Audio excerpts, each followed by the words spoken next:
The CEO of the Alamo Trust has resigned amid anger over messaging regarding the Shrine of Texas Liberty. This is Monday, October 27, 2025. Texas Scorecard presents the day's first news for the Lone Star State. The Texas Minute, with your host, Michael Quinn Sullivan.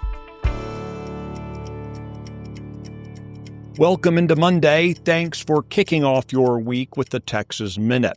A federal judge has declared unconstitutional part of a state law designed to protect children from sexually explicit books in school. More on that story coming up. Alamo Trust CEO Kate Rogers has resigned following calls from state officials for accountability after revelations of controversial writings and management of the state's most iconic historic site. This development is the latest in an ongoing dispute over the stewardship of the Alamo. Earlier this month, Land Commissioner Dawn Buckingham criticized the Alamo Trust after its official social media accounts posted a message recognizing Indigenous Peoples Day rather than Columbus Day. Late last week, Lieutenant Governor Dan Patrick sent a letter to the board of the Alamo Trust expressing concern about Rogers' academic writings.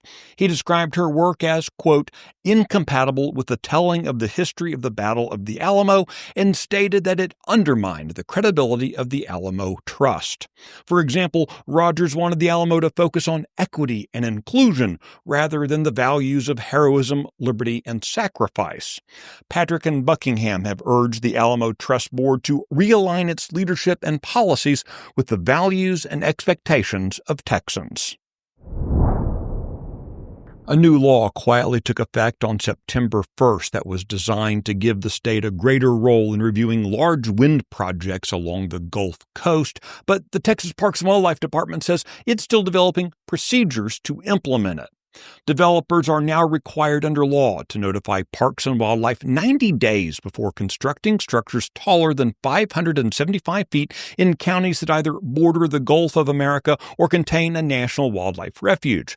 Supporters of the measure said it was needed to ensure Texas wildlife officials could review large energy projects, particularly wind farms, before they're built in sensitive coastal areas or major migratory flyways.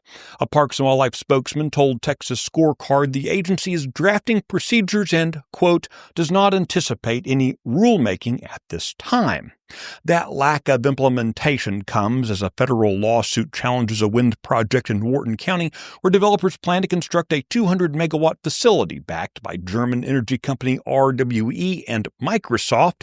The plaintiffs allege that project threatens endangered species such as the bald eagle and the whooping crane.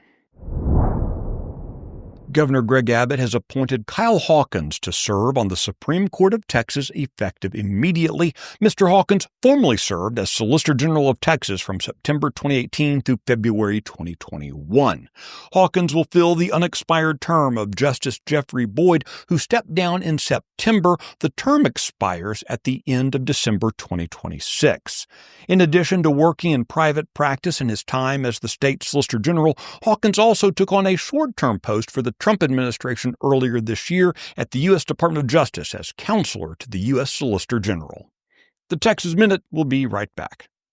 Every day I run into something that I'm dealing with a county judge. Judge Bray recused himself, but as we'll soon see, he couldn't resist reinserting himself into the process. Kicking the Circle, Texas Scorecard's latest documentary, will be available on October 28th at texasscorecard.com.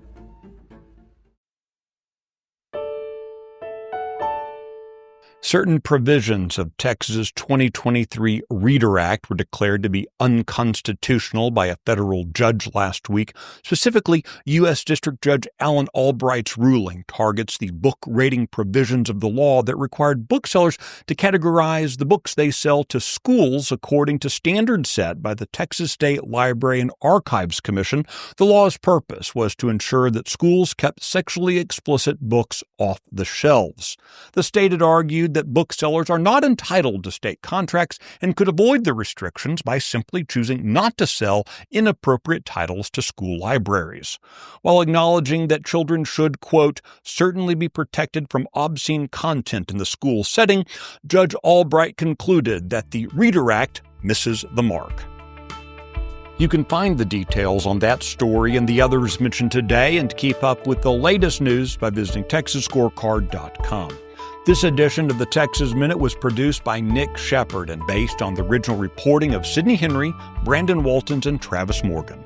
I look forward to seeing you out around the Lone Star State. Now let's go have a great day.